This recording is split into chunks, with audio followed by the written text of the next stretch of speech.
Hello. Hello, Mr. Orenstein. How are you? I'm good. How you doing? Doing pretty well, all things considered. Nice. Yeah. Happy Thursday. Happy Thursday to you. This week for me is new notebook week, which is always a good day. Oh, nice. Mm-hmm. That's cool. I bought like 3 new notebooks. Oh, yeah? Of different sizes. Yeah. I have a lot of new notebooks going on right now. What is your notebook process like? Do you like to keep like one running ledger? Do you have them for different purposes, like idea notebook and brainstorming, other stuff? Or I would say it's very hot and cold. Well, I'll get really into like jotting and notes and things like that, and then I will take long periods where I don't do that. But I'm in a pro notebook moment, especially because I'm doing a lot of onboarding people to the app where I'm sharing my screen, and I want to take notes about what we're saying, but like not like right in front of them. Yeah. So suddenly I need a piece of paper sometimes. I found that when I try to actually do that, it's like I'm trying to write so fast because I'm trying to like not distract from too long that it's almost illegible. Oh yeah, totally. Yeah. I had a sales call today, and afterwards I was like, let me type up these notes. And I got to one section, it said pain point, colon, and then a scribble. Leaning. I could not at all figure out what I had written. Yeah, mine are just basically hieroglyphics that I hope that if I revisit them within like, an hour, I will just remember what I meant to say. Yeah, that was a little disappointing. Yeah. Got to work on my penmanship. That's a skill that has not been a thing I've focused on that much. I feel like a lost art, maybe. Yeah, totally. So what's going on in Levelland? Yeah, so things are moving. The date that I stated publicly was January 21. It is currently the 17th, Thursday the 17th right now as we're speaking. So I have the wheels in motion for onboarding some folks from the group who put down a pre-order. Kind of the week of Thanksgiving is when I pushed that. So there were around 55 companies that ultimately put down a pre-order. And my first step with them was to send out a questionnaire just to kind of learn, like, how large is your team? What are you using today? What are your biggest, pain points with chat? So that I could hopefully kind of cater the onboarding experience to them and figure out, one of the questions I asked is like, do you have the authority to adopt tools like Level in your organization? And I think there were a few people who are just, they're being supportive. They put down a pre-order, but they are just a developer on a team, so not necessarily in a decision-making capacity. This is my life right now. Yeah, I bet you've experienced something similar, huh? Mm-hmm. I want to talk about this more, actually, but keep going. Yeah, okay, yeah. I haven't decided exactly what yet to do with these folks. I think it's probably something like, hey, I see you're not necessarily the one to adopt tools. Is there someone I can talk to or someone that you can introduce me to who is in that kind of capacity to talk about this? But anyways, so out of those, I got 30-something responses back, which I feel like is pretty good. I will continue to nudge the people who haven't yet. But so out of that 30-something, and then once folks submitted that and I determined that they're probably a good fit, then I sent basically a Calendly link to book 30-minute slot with me to onboard them, kind of with 3 goals. 1, introduce them to the product, get their account set up, walk them through kind of the mechanics, train them on it, and then kind of set a game plan for bringing on their team. So nice. Yeah. Have you written up a draft of that script yet? Yeah, so I have a kind of a running draft. I've been running through it with some friends who I did it with Rob, and I have planning to do a few more just to kind of work out the rough edges. I mean, it's going to be hard. Like, this is outside of my comfort zone as a developer type. Like, I'm not a salesperson by nature. Not that I'm doing a sales job per se, because, these folks are already sold on the concept and this is more of a walkthrough demo. But I do need to, be thinking about how to present it in a way that's compelling. Not like exposing all the flaws in this that I've seen as an engineer, but like, no, really, really presenting it well and putting a good foot forward. So how was it useful to do it for Rob? It was very helpful. We did that yesterday, and it's funny. I'm trying to figure out what's going on in my head when I do this, but generally every time I kind of run through an exercise like that, it's helpful, but then I come away feeling just overwhelmed and like anxious. So it was helpful. It was good. And again, I was kind of reminded like, yep, there's some core features that may be deal breakers for people. And maybe I'm not fully mentally prepared to be, told like, this is not quite where we need it to be. Because I think I just have so much hope and expectation that this will like knock it out of the park for these people. And they'll be like, this is great. I'm totally going to pilot this with my team. But as I kind of walk through it, I'm just getting questions from different people who haven't really seen much of the product. And they're like, oh yeah, so it doesn't do this yet, or it doesn't, or like, yeah, you don't have a mobile app, right? And so I'm trying the best I can to get prepared for those types of questions and have good responses to them. And yeah. Is there anything you can do to kind of like reduce that like fragility? And tell me if you know, because I have the same problem. Yeah. That's a great question. I don't know. I think it's just a mental game, and it always helps to talk to people and get kind of the encouragement side of it when I'm unable to encourage myself. So, right, talked to Rob a bit more yesterday afterward, and then some other friends who kind of have been following along with the journey, just like, yeah, I'm kind of feeling down today. And I think, they kind of helped keep things in perspective, I guess. And I mean, it kind of ultimately comes back to that, that Jason Cohen sentiment of like, how do you know that in its current state, it won't be useful to somebody? And really, there's no other way to know than to present it to people and figure it out, So either way, I need to be looking at whatever the result of these calls are, whether it's people totally jazzed and ready to start using it, or telling me like these 3 things are the reasons why I can't. All of that is still a win because I'm getting good information back. That's going to help me. So I think it's just trying to reframe that in my head. Sure. Yeah. And I guess doing like some of your home-based type habits of like making sure you're exercising and all that. I'm asking because just today, it's like I would say our feedback has been like strongly positive overall. Like it's been mostly really good. But like one person today was kind of like, oh, like we did a call on like a giant monitor with a ton of pixels and like the latency was kind of rough. Is there anything that like we can do to fix this up, or is that just a thing you just have to work on? Just that little bit of like that negativity, I was like, ugh, and I felt this like slight like dump of like anxious energy all of a sudden hit my brain, and I was like, that sucks. And it's like, oh man, there's like one little bit of negative feedback within this majority positive, and it's like that's the thing that knocks me back a little bit. And I'm like, God, I have to get better at this. Yeah. It's just rough. I know. I wish there was. And then like even the good stuff is starting to round together where I'm like, yeah, no, I get it. Like, okay, it's pretty good. Yeah, fine. Like, and it's like I have to keep it like, no, celebrate the successes. Like when the good things are happening, pay attention to that and celebrate them and all that. Yep. I know. Yep. So, but damn, it's so much about the mental game, because all this stuff is like fixable and improvable, right? Like if you onboarded a bunch of people and they're like, this is a deal breaker for us, you're like, okay, yeah, fine. Like I'll change this, or I'll do this, or I'll add a new feature, or maybe I can come up with a workaround or whatever. It's just but it requires your own resiliency to be like, all right, that's a setback. I'm going to figure out how to get through that, and then like just do the next thing. Mm-hmm. Mm-hmm. Yeah. And surely eventually good software comes out the other end if you can just stick with it. I know. Right? Like you have good taste and good abilities, and you're willing to talk to people, so like you will end up with something they like, but you have to just sort of stay in the fight long enough to win. Yep. It's keeping that tenacity up, like and keeping the fundamentals in mind. People need this. People have expressed this as a problem. There's a solution that needs to be presented to this problem, and so we keep putting in the work. We will trend towards getting closer to that. And I got to remind myself, like, there's the alternative to me doing this is to say like, man, okay, I need a mobile app out the gate. And I know I'm just like, I've convinced myself that people won't use this if I don't have, a perfect native mobile experience. So now I'm going to go away and either pay somebody or build it myself for months on end and not put this in front of people because I've convinced myself of this. Like, that's not a good alternative either. So rationally, it just makes sense what I'm doing. But like, it's just, it's all that fear of like, how fragile am I? I don't know. Totally. Yeah. Like inviting the feedback is scary. Mm-hmm. So like, all right, please crush my dreams. Mm-hmm. Or it's like, this could be the worst. Yeah. Yeah. Yeah. It's tough.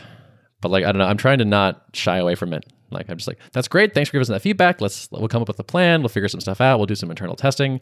Like, sounds like we need to get like a 5K monitor internally so we can test the screens that have just ridiculous amounts of pixels and see like what part's the slowest and start going after that. And that, like, there's just, there's answers to things. I just can't let this like knock me off my axis. And I'm mostly okay, but it was just the first time in like a week or two where it was like, ooh, that was a little negative. That sucks. So you're imminently gonna have people in the product again. Yeah, that's exciting. I feel like overall positive about kind of the response to this little mini, funnel that I had of like questionnaire to Calendly link. Like those are each hurdles that I could have easily dropped off a lot of people along the way. But as soon as I sent the link out, that's like, you look like this is going to be a great fit. Book some time on my calendar. Like right away, I started getting people booking times, and I'm like, okay, here it is. It's getting real. Like these people really, really want to see the product. So that was just, that was really encouraging. That is cool. Yeah, I have somebody that's paid for the alpha. He's like the team lead, and like I've onboarded a couple of his team members, but not him. Like he's not really responding to my emails. I'm like, you paid for this? Do you want to use it? Mm-hmm. But it's just hard to get people to do stuff. Yeah, I know. And I got a lot going on. I know for my own self, like when people email me about like wanting me to look at their product or try it out or whatever, it's like I want to try to support people, but at the same time, I'm like, it's generally not top of my priority list. And I know, so I just know the way I think about managing my time. A lot of times I'm like, I don't have time for anything but the one thing I'm trying to focus on. So the fact that these people are willing to put me on their calendar is kind of blows my mind. So yeah, it's promising. Yeah. Monday will be a busy day. I think I have 4 calls. That'll be tiring. Yeah. So I'll be pretty exhausted, but hopefully off to a good start. Yeah, cool. I'm excited to hear how it goes. That call thing is no joke. Like I'm doing so many more calls than usual now, and like it takes so much more out of me.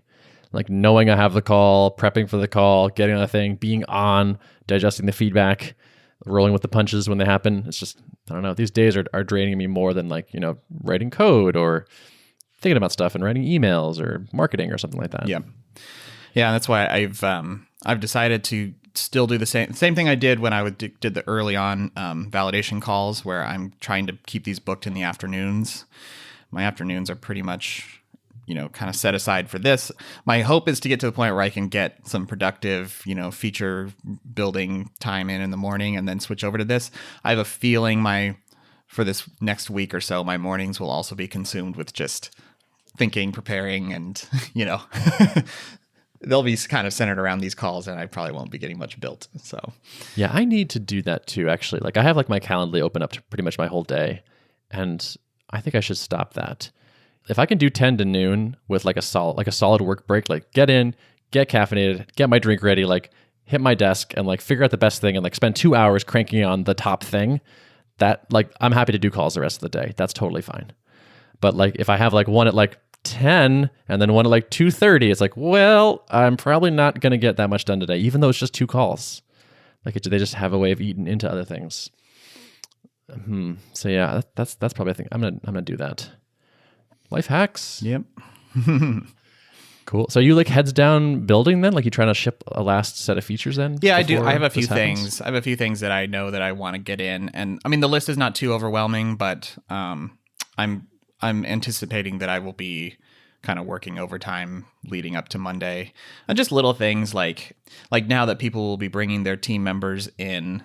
One thing that I have been stalling on that I need to address is like how to reconcile the people who've reserved handles with the people who are signing up. Like thus far, the two have been like the users table and the reservations table are 2 separate things, and they're not, really linked at this point. So I need to figure out how to either distribute codes to people who have reserved their handle so that when they sign up, they can redeem their reserved handle or something like that. Or I don't know. I mean, I'm looking for the simplest possible solution. Yeah, don't write code. Yeah, I just don't want to end up with a bunch of when people inviting their teams on. I don't want to end up with everyone just snatching up all kinds of reserved handles and having to change them later. Can you prevent people from setting their handle to something in the reservations table? I could. Yeah, that would be the easiest. I will probably do that, banking on the fact that most people who are on a team of somebody who has reserved a handle their team members haven't also reserved handles. Sure. And if that edge case happens, you can fix that. Then I can manually fix that. Yeah.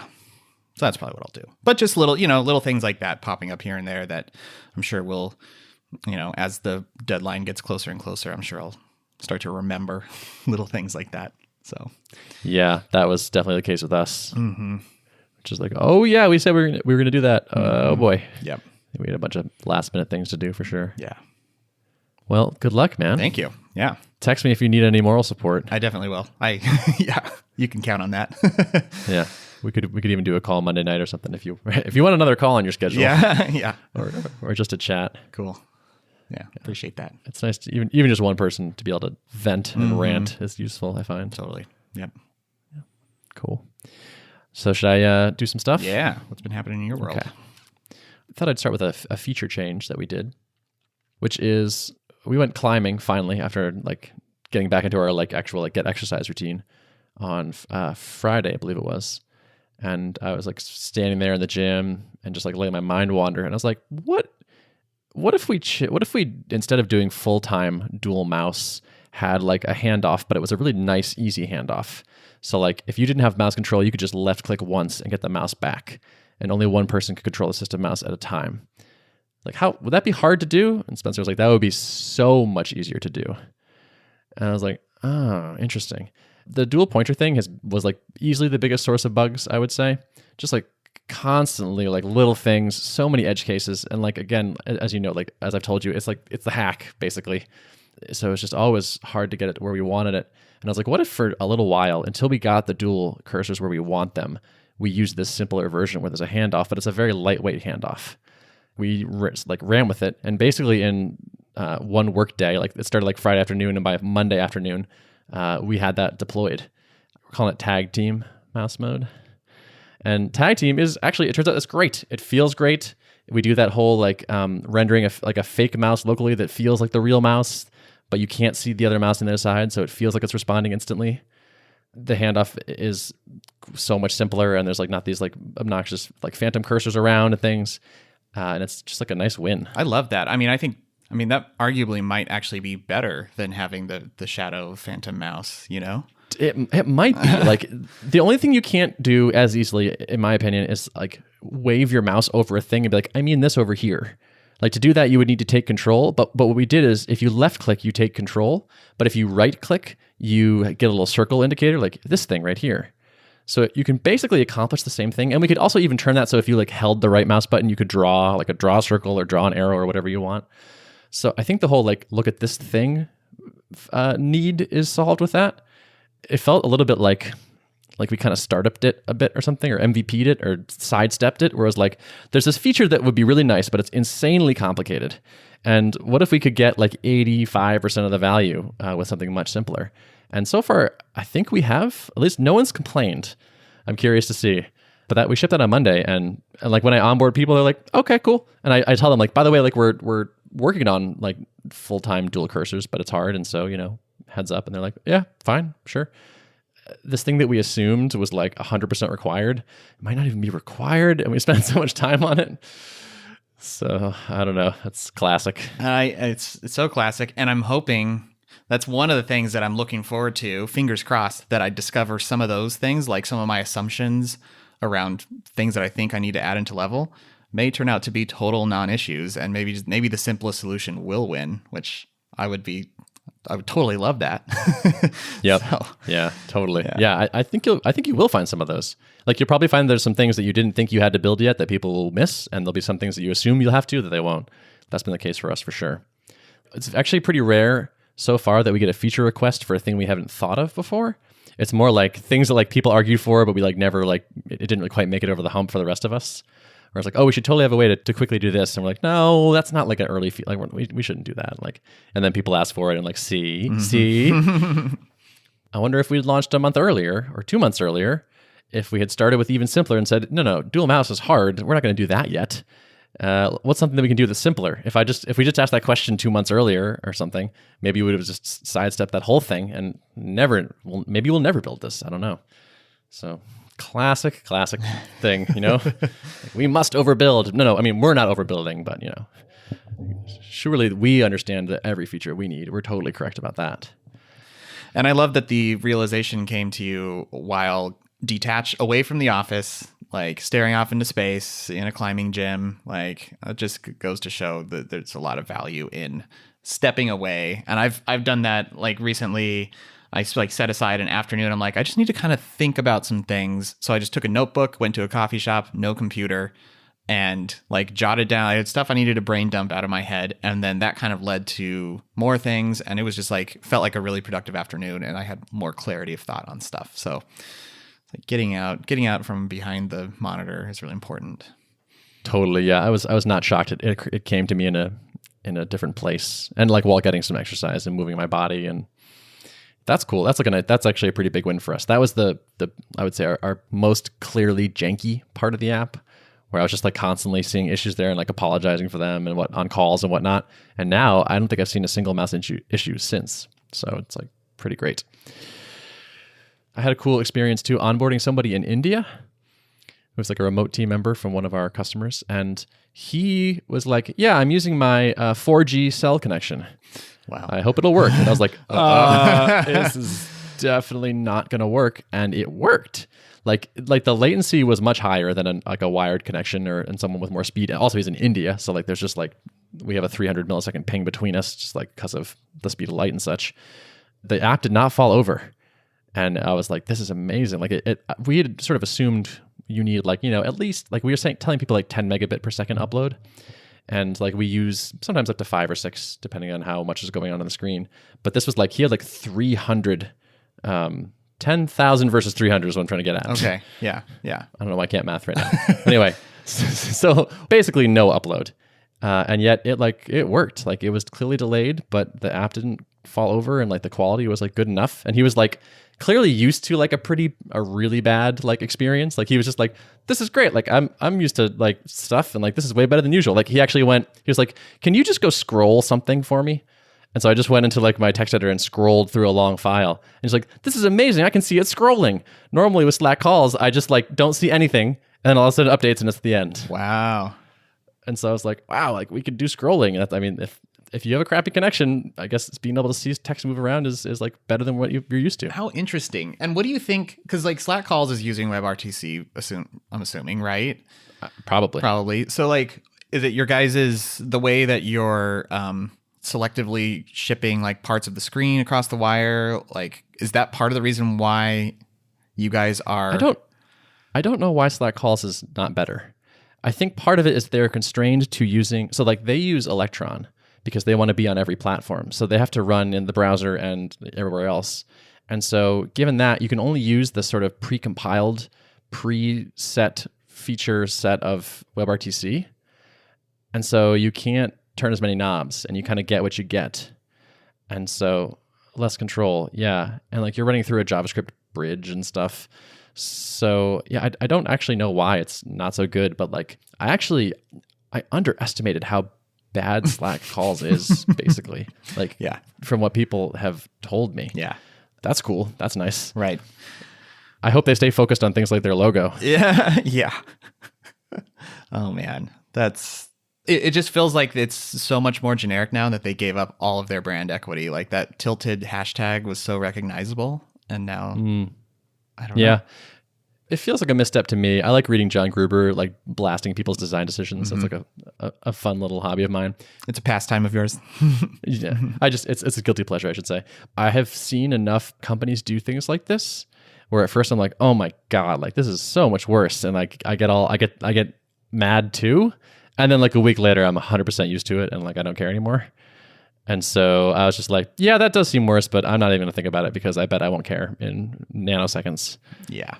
There are people who are getting very passionate about it, and I'm like, it's just simply not worth it. I mean, no logo is worth it, and it's no skin off our back if they lose some brand equity, and they've got plenty of money anyways. So, I mean, yeah, exactly. It's armchair quarterbacking at best. Totally. But yeah.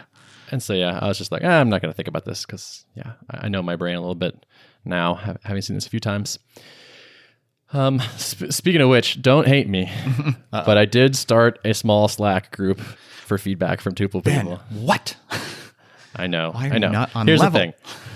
I know. I asked everybody though, and I was like, what do you think the lowest friction way, like what would make you most likely to just give us feedback? Because we are dying for this stuff. And they're like, how about a Slack thing? And I was like, that's what everyone expects. I should just do what they expect.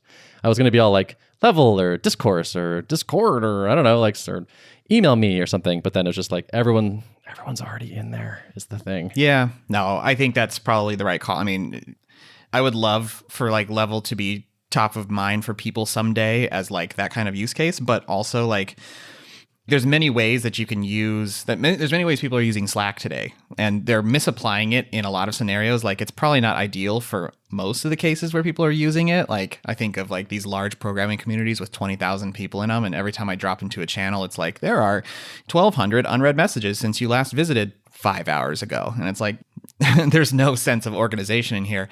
People are taking Slack and using it in those ways and developing, I'm sure some people develop perceptions around the product of like, you know, Slack kind of sucks because it's not doing so well in this completely misapplied scenario. On the one hand, I think it'd be cool to like start applying Level to a bunch of those scenarios too, but at the same time, like I don't exactly want to hear someone trying to run some community on Level and like asking for a bunch of features that don't really apply to the core use case that I'm trying to solve for, you know? I want this to be super low friction for our customers, even if it's more annoying for us. Like it's going to be interruptive and it's going to be kind of a pain, but if it means that they'll send us more feedback right now, that trade-off feels worth it. Yeah. It's kind of just like a group-centric way for them to like live chat with you sort of, or like get close to live chatting with you. Yeah. Exactly. They're all on Slack already. And so if I can get them to add one more thing they can like tab over to and just be like, it'd be nice if XYZ, like that's worth it to me, even though it's like making my life a little bit more annoying. And also like this, I don't think this will be a permanent thing. I think this is like the channel is called alpha. It's like heads up, like this is an alpha thing. So I don't think it will last. Like once it gets beyond a certain number of people, as you've experienced, it's pretty painful. So yeah, it makes sense. Temporary, but yeah, don't hate me. Yeah, I felt like a traitor, just so you know. It's all good. I'm like writing this page in my head of like Tuple versus Slack calls, and it's like the irony of inviting people to a Slack after they become a customer is not lost on me. Yeah, that's funny. One thing that came to mind when you were talking about the Slack calls being worse than you expected, that's kind of something that we tend to do a lot as engineers. It's like a blind spot where I just kind of assume that, and this happened more in the drip days where like we would hear people talking about different competitors and like comparing us to them and trying to like say, well, they have this X, Y, and Z. Can you build that too? And then sometimes we would go for a while without actually like taking a deep look at that competitor's product because we tried not to focus on that too much. But when we would, a lot of times we'd get in there and be like, oh my gosh, you can't do half of what you can do in drip in this product. Like this thing's a toy.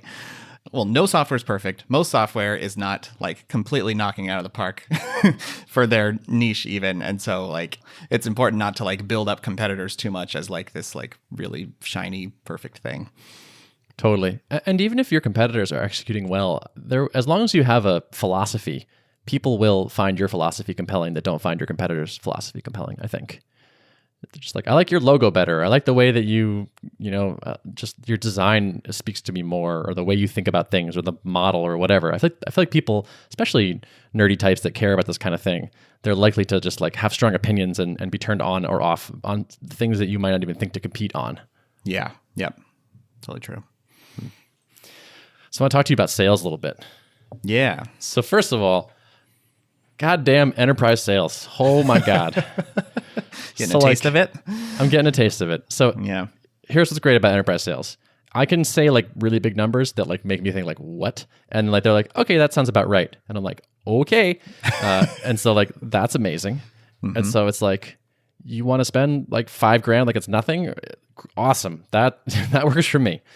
But like the $5,000, it takes so much stuff to make happen. So like I have this person that I've been working with, and like he was like 100% sold immediately. He runs a team. He's like, I asked my team, like, what do you want? And one guy was like, get Tuple. And so I'm here to get Tuple. How do I get Tuple? And I was like, great. And we chatted, and he was like, okay, let's start the process. And that was December 12th. And now it's January 17th, and it still has not happened. He's like, let me put you in touch with my purchasing person, and you're going to fill out the vendor request form, and like a bunch of stuff, like a bunch of forms and questionnaires, and they asked us one of the questions. I actually probably can't even tell you. They made me sign an NDA. I don't think I'm able to tell you what the process looked like. No, that was about their secret information. Yeah. Well, anyway, there's ridiculous questions in this questionnaire that like would blow your mind. Like you would laugh out loud if you read these, and I'll tell you afterwards. Maybe not. Just anyway. Yeah. So also an NDA just to get going, like sign this NDA, like for what? Anyway. So, just all that. And then like, okay, we got approved in the vendor system. Okay, now we need to like invoice you. And then, okay, now they need to like generate a PO, and now the PO needs to get approved and the payment needs to get approved. And like, I think yesterday he was like, okay, I believe everything has been approved. And so now it's moving on to payment. And it's like, okay, what happens at payment? Like, we're not sure. Maybe they pay it with a credit card. Maybe they send us a check.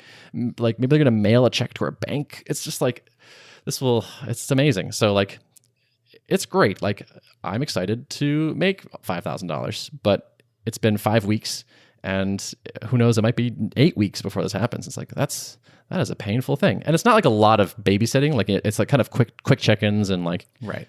But it's a background thread that you just kind of got to keep the ball moving and not let things sit for too long, because they may be just waiting for you to nudge them. And so it's sure.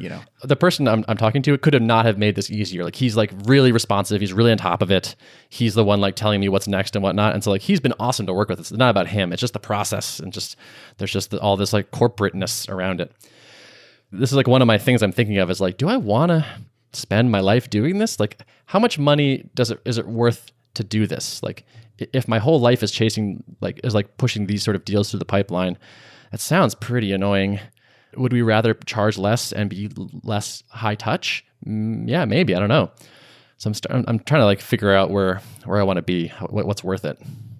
I'm talking to another person who's like, yeah, we want to do a pilot, maybe with 6 or 7 people, and then if that goes well, we're going to sign up 30 people. I'm like, well, that's a lot of people. I bet I would I'd fill out a lot of questionnaires for 30 people, I think. So I think there's a deal size where this works, and maybe some where it doesn't. That sounds like a lot of that stuff after the like, we're sold and now things are in process. How much of that could be delegated to a hire? Yeah, I mean, yeah. Now I imagine you will bump up against, like I have a friend who's in sales, and he's always telling me his war stories. Just hearing the stories about enterprise sales and kind of negotiating the politics of an organization, and like, what do you do when you've got the person who's championing it, who really loves the product and wants to adopt it, but then they bring in the CTO and the VP and the director, and they're all in there, and the other people on the call are not convinced, and so now you got to like read the room, navigate, like. It sounds like not every situation is going to be like that with an enterprise. Sometimes it's easier and you just have one decision maker you can talk to, but things can get tricky depending on the size of the org and stuff. So this is one thing that I'm thinking about. The other is like what you just touched on, which is I'm getting a lot of people submitting our survey and signing up for our thing that are software. They're devs. They're like, I'm a senior software engineer. I'm the lead, whatever. And they're like, I want to try the app. And I'm like, great. Can you purchase this? And they're like, no. Like my boss purchases things. And so it's like, okay, the person I actually need to convince is like not the same person that's going to use it. And so like we have a champion, and then we have like a buyer. I feel like this is the age-old sales question of like, how do you get the buyer to buy it? Given that they have different goals, and getting to them and all that is going to be, I think it'll be continually a tricky challenge for us, or like that challenge. My gut is telling me, and this might be what you're thinking too, like I think you'll have a much easier time if a team gets in, they start using it, and I don't know if that looks like a free trial or what it looks like, and then, they're consistently using it, and then you eventually come to their boss and be like, so, 10 of your engineers are using this regularly to pair, this is not a free tool, so their trial will be ending, and it appears to be a part of their workflow, a key part of their workflow, so let's make something work here, Yeah. That totally is one approach we could do. It's like the free trial. Like, so if we do a free trial, like, do we give it to everybody? Like, do we just open the floodgates? And like, if you want to use it, yeah, go ahead, download it, send it to your buddy, try this too. Like, give it to all your team members. Like, yeah, that's a hard question to answer. The bits aren't flowing through your servers right now, right? Correct. Do you have a lot of hard costs if people are trialing it? Not really. Yeah. The costs, I think, are in support. Right now, I have sort of control over who's signing up. So it's like I can make sure they have fast computers and good connections, and I can onboard them all and like teach them how to use the app and how to read the graphs and all that stuff. And control the perception, right? Exactly. Yep. Like give it to people who are going to have success and who want it really badly. I feel like if I just open it up entirely, that feels like the wrong approach. So I'm trying to figure out, like, is there a middle ground here? Yeah, maybe a hybrid of like you're pre-qualifying. You're still pre-qualifying people, but if you're like, if they're a developer at a company that seems like they would be a good candidate to pay, but, you know, maybe they won't right out the gate because it's just a developer on the team who wants to start using it, then let them in on a case-by-case with some kind of trial. I've been thinking about like a low-cost kind of pilot thing.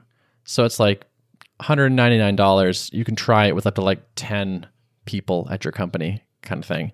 And if you like it, then we'll convert you into a subscription. And that just kind of like make sure people are serious, I guess. And like lets me spend a little time talking to them and training them and whatnot without like just having zero compensation. If you can't get a $200 payment through, it'll probably be a nightmare to get a 10-person payment through. So maybe that will help kind of filter in the early days. But I'm starting to think that, especially compared to a number of our competitors, we might just have the best product. And so it feels silly to not let a bunch of people feel that for themselves. Best is a strong word, but like there are a lot of people that like it better than what they had. And so like that's like, why not let a lot of people have that experience? Right. Yeah. And that's definitely a popular way to go, is to just like let the product speak for itself. How much training do you think you have? It's not much. It's kind of intuitive, right? I mean, you install the client. It totally is. Yeah. The whole thing is that it's like transparent, basically. So it's like you're using someone else's machine. So mostly you don't need to do anything different. The thing I spend the most time on is honestly like, here's the performance dashboard. Here are some warning signs, or like, here's how to diagnose your own issues if you are having some latency. This will help you figure it out. But like, we just need to write better copy on that anyway. You know, it's like those graphs could just be better. They could be clearer themselves. Mm-hmm. And then that could be like a little email, little drip campaign or something, as once they're getting in, like just tips here and there on how to exactly stuff. Compared to like the prospect of giving people a trial of Level. Comparatively, Level, I think, there's a lot more education up front on like how to best use it and setting expectations around like that we are fighting against a human habit that Slack has reinforced all this time. And so you have to be disciplined and diligent and give it time. And we're talking breaking habits. So, you know, that's at least 20 something days of consistent use to be like fully like out of the, you know, habit of operating like Slack encourages you to. So like that definitely benefits from the human touch of training and onboarding. Any product can benefit from a human touch, but it seems like Tuple might be easier to kind of automate and let people just kind of fill it for themselves. These are developers too. So like they're tech savvy anyway. They're going to click into menus and see stuff. And I think a lot of them are like, they're fine. They're willing to like hop on an onboarding call with me. And like, they think it's fine. And like, I think it helps build rapport, but maybe it's not as essential.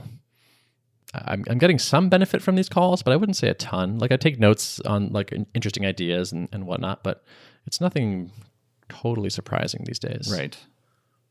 Which is that's a big piece early on. You want to get the feedback. What's the product missing? What are the expectations, blockers to paying? And if that's starting to taper off a little bit, that's a good sign. And that means you might be getting closer to being able to do a more automated. I'm such a huge fan of these things that don't scale approaches in the beginning, like having as much contact with the customer as possible.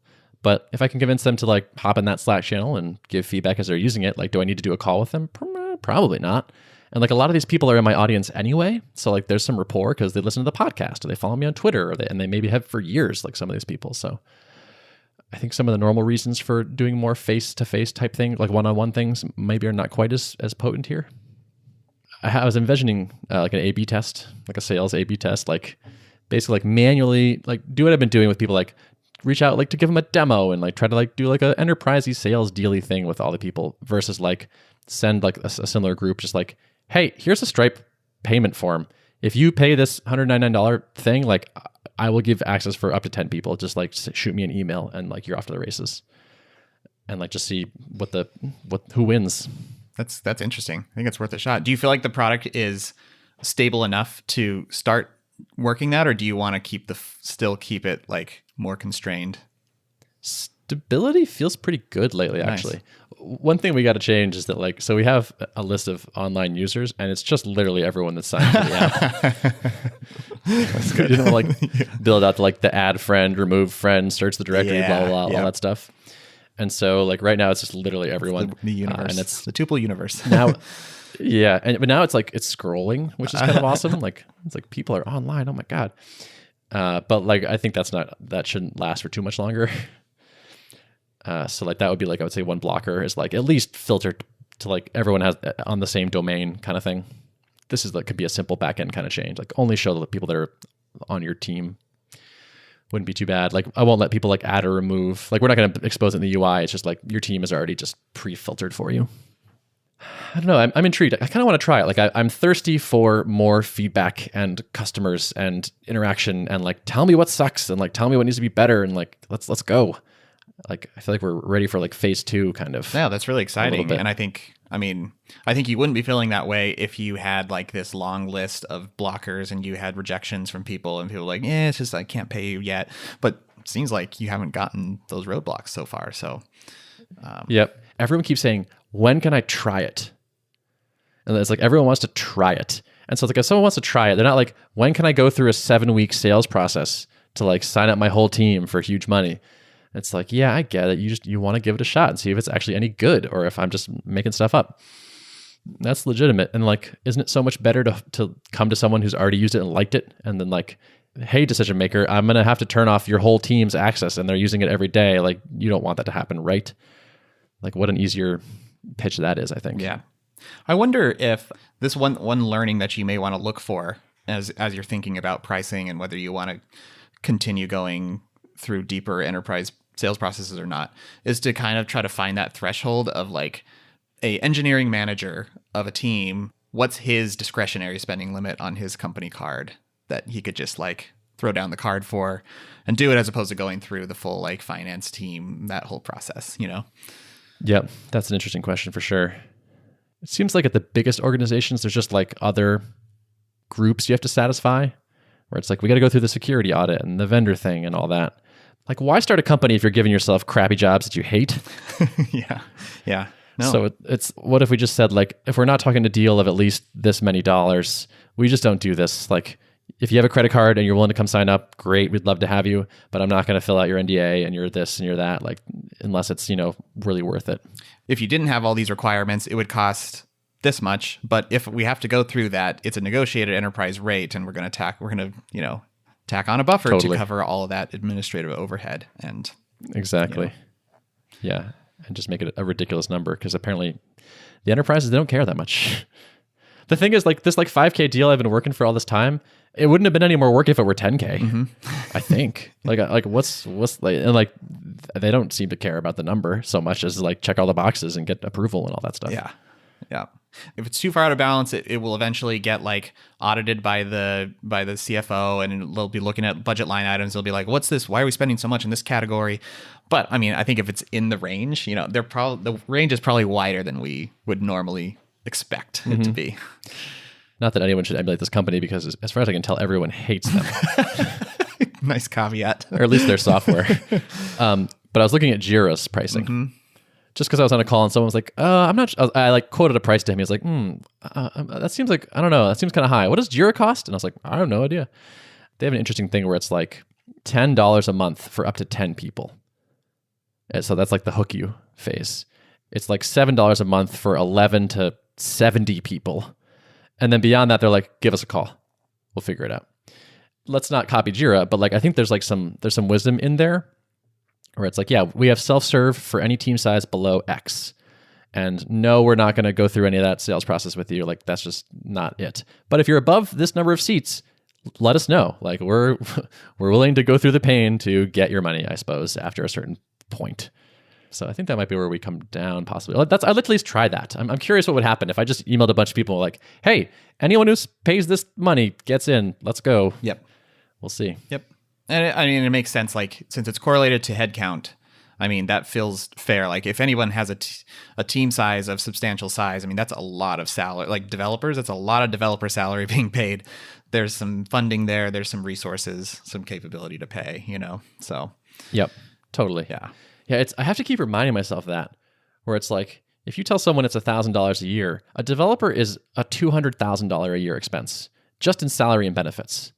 So you're talking 0.5% of like, can you make their developer 0.5% better, 2% better? Like it's like the numbers are like kind of mind blowing. This like 30-seat deal, it's like, okay, you spend $6 million a year on your developers' salary and benefits. Okay, so like I should probably keep that in mind when I quote you a price. Like it's just kind of crazy. It is. Businesses are just, they're so different than me. Like how much should I spend on a sandwich is like just a whole different thing than this level. So more on this, I'm sure. Yeah. This is good stuff though. I'm enjoying this, and hopefully I'll catch up to the place where I'll have to worry about the same problems. That'd be awesome. Yeah. I wish upon you also long sales cycles. Yeah. But fat POs. It's a good problem to have. That's the salesman's blessing. Yep. Cool. All right, my friend. Should we wrap it up? Let's wrap it. Show notes. What's that internet address? The internet address. I can give you the IP address, or I can give you the that'd DNS. Be great. I'll go with the DNS. Okay. It is artofproductpodcast.com. Thank you, everyone, for listening. Thank you. Bye.